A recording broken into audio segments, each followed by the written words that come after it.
recorded a whole bunch for y'all and it did not show up. I don't know what happened. So we're gonna do it again.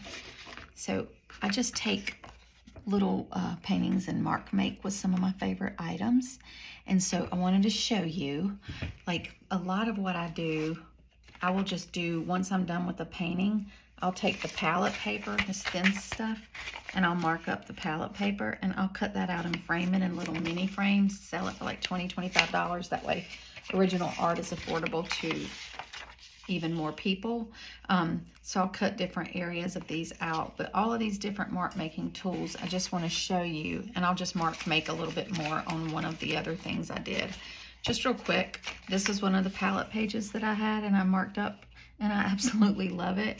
I'll probably still cut it up into some minis, but it could definitely stand on its own. Here's one I've already cut some out of. But this is just regular acrylic 246 pound paper that I didn't love the original painting, so I cut it up and I used some of the tools I'm going to show you to mark make. And so this is the one I did a minute ago and recorded, and it didn't work for whatever reason. So I'm going to show you again real quick. So the blue on here is this Sakura solid marker, and I don't get paid by anyone. So if I'm ever saying I like something, believe me, okay?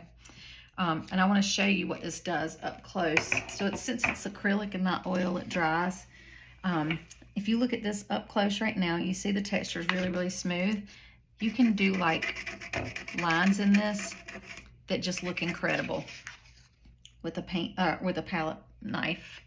So I do that, and then obviously I do, these are Mungyo oil pastels, but I also just bought the, not Sakura, Sennelier landscape pack, and those are really, really good. So I'll just do a little bit more of this color in some areas just to show you. So I had literally recorded all this and it didn't work. And then obviously Posca pens, because we all know what they are. And you can get these Posca pens and these Sakura paint sticks, and what I'm going to show you next, which is these drip machines. It's a mop marker. It's not water soluble, so I really like it. You can get Crink on Amazon, but all the other things I just mentioned, you can get that and more from Machine Studio out in Las Vegas. It's a small company, and these ones are really good for doing drips if you like drips in your work. I don't get paid by Machine Studio either, but it's a small business and I like to support small business, so I just thought I would share that with y'all while we're on here. Okay, so that's just some different ways, and whenever you're doing drips like that, you can do it in different ways too. It doesn't all have to go in the same direction. I like to sort of turn my paper around and get it going in a bunch of directions. So I'll leave that area alone for a minute, but you can see what we just did. Just those are really good for that type thing. I also use Caran d'Ache Neo colors, and a thing you can do with them, because they're water soluble, is also, see, part of this paper towel is wet already, is do some marks, and then you can take parts of the marks away and make interesting areas, or you can do some marks and then add some water to it and create like a little bit of a watercolor effect. I don't want to move this too much because that other ink's going to go everywhere, but you see how that's blending some. So those are great. And another thing that's water soluble that's cool to use are these Stabilo woody pencils. You can use them wet or dry. So right there I used it dry. And then I'll show you what it looks like when you use it wet. See how it like already starts bleeding a little and showing up brighter. And then obviously you can do the same thing with these as you can with the paint or the Neo color too. And so you can wipe off a couple of the areas and leave the rest in this too.